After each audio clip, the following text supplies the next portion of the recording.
I, Pema Khandu, do swear in the name of God that I will bear true faith and allegiance to the Constitution of India as by law established.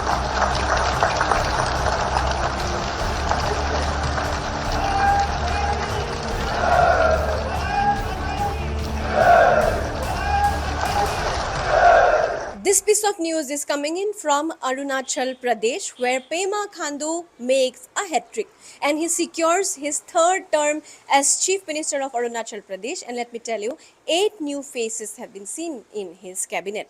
Pema Khandu, who is the youngest Chief Minister in the country, has been sworn in for his third consecutive term, reinforcing his leadership in Arunachal Pradesh.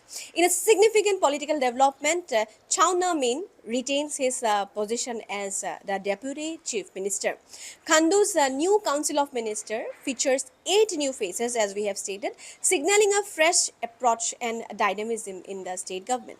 Among the notable new appointment is former Speaker P.D. Sona, who has transitioned into the role of a minister. State BJP President Biyuram Wanghe has been inducted as a cabinet minister, further strengthening the party's influence within the government. Another very prominent leader, Mama Natung, continues to play a crucial role in Khandu's cabinet, ensuring experienced leadership within the ranks. And here again, former journalist turned politician Gabriel Wangsu is among the new ministers, marking a shift towards including professionals from diverse backgrounds in the governance. And also here we have seen that in a very historic move, Arunachal Pradesh has appointed its first women minister in decades. Dasang Lupul, who is the wife of former Chief Minister Khaling Khupul, who has sworn in, heightening a significant step towards gender inclusivity in the state's politics. These new appointments reflect Khandu's vision of a very balanced, inclusive government aimed at addressing the diverse needs of Arunachal Pradesh's populace.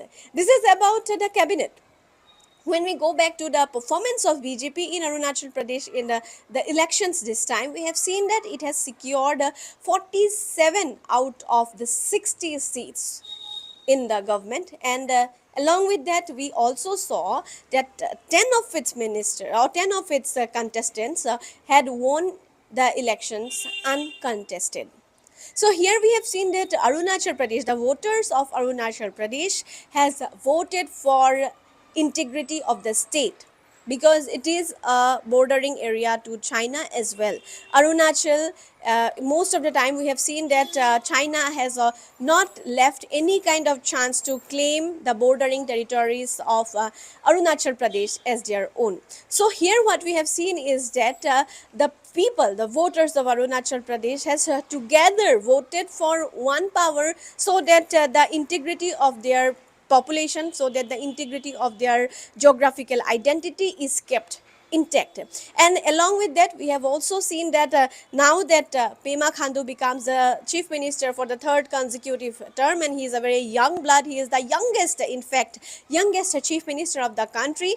There will be a lot of work for development there in Arunachal Pradesh, and along with that, because it is a Himalayan region, we have already stated, and Beijing has never left a chance to claim its territories. So definitely the Indian government along with the state government in Arunachal Pradesh will now be working together to keep the geographical identity, the geographical unity, the geographical borders of Arunachal Pradesh intact with India. We have already seen that the decision to rename a lot of areas along the border has been taken. If it comes to action, we will see that the way China usually does the process of claiming, of changing names of the bordering areas, it will be a tit for tat for them as well. So people have voted for integrity, people have voted for development in Arunachal Pradesh, and it seemed that all the voters who have seen the swearing in ceremony were also very much positive about